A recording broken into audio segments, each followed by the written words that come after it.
Hi guys, it's DJ Jekyll here. I'm just going to be doing a few tutorials on the basics of using Cubase. I primarily make UK hardcore, so some of the stuff I may do in the later tutorials might not be of interest to a few people, but you know, the basics of fundamental drum arrangements, equalization, kind of filling out that space in which you're struggling to fill out. No, it's all going to be in there. So I mean, using leads, bass noises, all that, you know, it's all gonna come in a later stage. But like I said at the beginning, I'm going to be going through some real basic Cubase stuff. As you can see here, I'm using Cubase 7.5. I've brought up a blank page. So what we're going to do is go through the fundamentals of what you're going to be doing in Cubase, what you can do. You know, if you have any questions, I'll do my best to answer them. And what we're going to do now is just show you around a bit. So obviously you got Cubase 7.5 here. There's a lot of stuff you can find in the guide, but I mean, if you want to just jump in the deep end and kind of root around a bit yourself before you look at these, that's all good. But what we're going to do now is to show you, this is the transport panel. On here, obviously you've got your play functions, your rewinds, your loops, your records. This is where you set the tempo of the track as well. So what we're going to do here, because I make UK hardcore or drum and bass or something like that, you know, it's going to be at around a certain speed, just like any other music. So you might get some house at 128, you might get some 140, glitch hop sitting around 140 as well. You got like trap sitting at 90, and you know, drum and bass primarily around 173 to 175. UK hardcore 170 to 175. Some producers like making it 175, god knows why. But yeah, so what you can do, I'm gonna just set mine at 170 because I'm so used to doing that.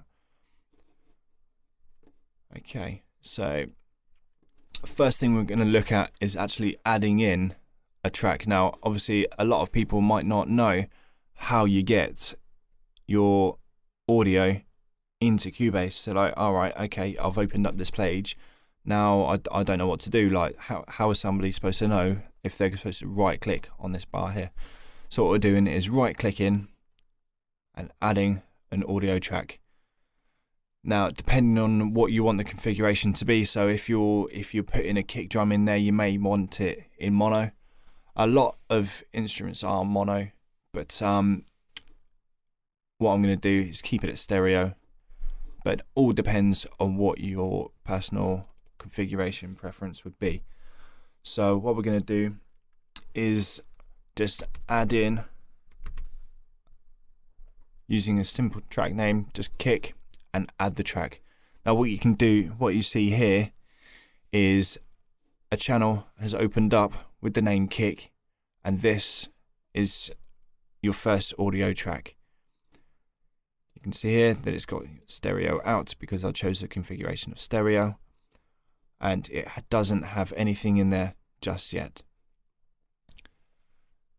Now to add an audio part in, so to add a kick in, I'm using a MacBook at the moment. So their standard shortcut for going to the audio pool, which is where all of your audio will collate into, and where you can select it from if you want to do duplicates, or if you just want to bring in a lot of audio samples, then this is the place in which they'll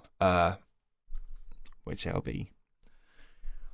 So using Command P if you're on Mac, or Control P if you're on PC, this will bring up the pool. Now as you can see here, we have no audio, no video, nothing in the trash. Now going to import, as you can see here, I've got all my samples in. Now we're just going to do a simple kick import. So if we just put in the first one, this is just an example, just the first one, because we're not going to go into creating a drum arrangement today. I'm just literally doing the basics, and if you want to go further into the tutorials, they'll be coming in time. Okay. Now, as you've selected your kick or whichever sample in which you wanted to put into that channel, press open, and it will show in your pool. Now, what you can do from the pool is simply click and drag. Now, also using one of Steinberg's shortcuts, which is H, this is a zoom in function. You can also click on the cursor, if it will let you. Nope, it's not going to let me, is it?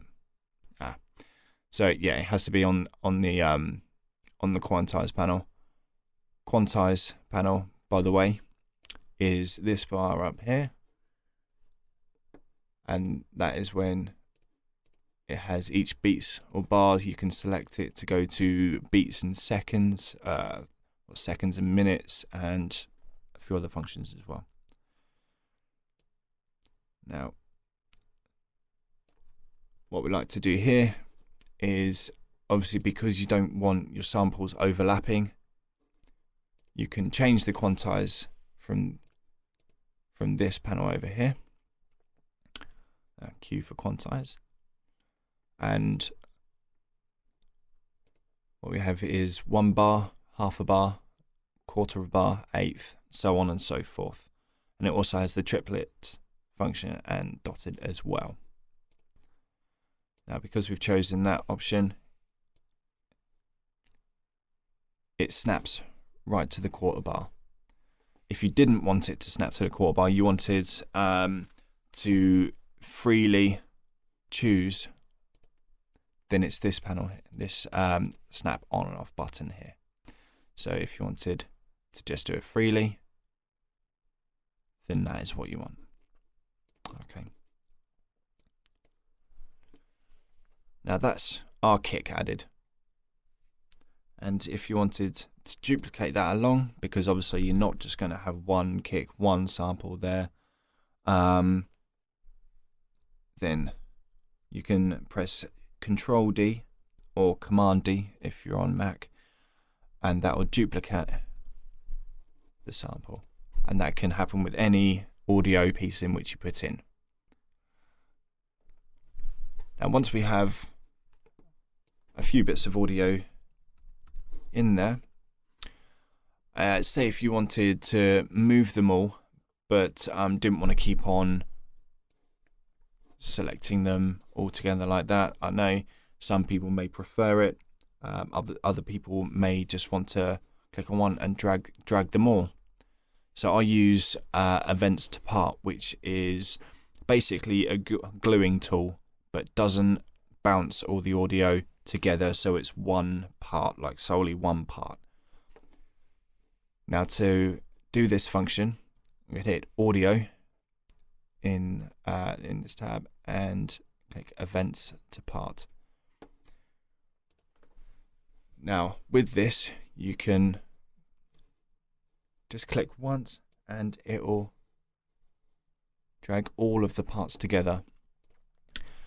Now, these parts may all be moving together, but if you double click, you can still edit them individually. So say if you wanted this particular kick to be down like that, as you can see in the main channel, it's gone down. Now, if you want to undo that, then you can press either Command Z or Control Z, same as quite a few other programs use for their undo, and that'll go back to normal. Okay, now Also, if you wanted to then cut that part up, as you can see, the little scissors is a split, and you can choose a quantize, or you can take the snap on or off and chop the part up. You can do that with any audio, and what we'll do then is just undo that. Now right click in there usually brings up this bar, which is a lot easier than having to go up here all the time. So you can choose split, you can choose range, you can choose to mute audio. Now the mute audio function is exactly what it says on the tin. If you have a drum arrangement, or you have audio arrangement, or you have MIDI arrangement in there, any sort of any part of channels, then you can mute that sound just by clicking on it. So at the moment we have this sound. Now if we mute it, that's exactly what it does. Okay. Right. Now that's all I'm going to do on this video. If you want to catch my next video, then it will probably be up in a few weeks, or maybe even next week. I'll see how it goes. If you like what you see, subscribe. I know it's only basic at the moment. It will get a little bit deeper, but like I said, it's for pure beginners at the moment. Now, people that have only just started out on Cubase and don't really like the guides, or they've not really seen tutorials that kind of explain anything for them, then yeah, just hit me up and we'll see where we can go. Thanks for watching. Cheers.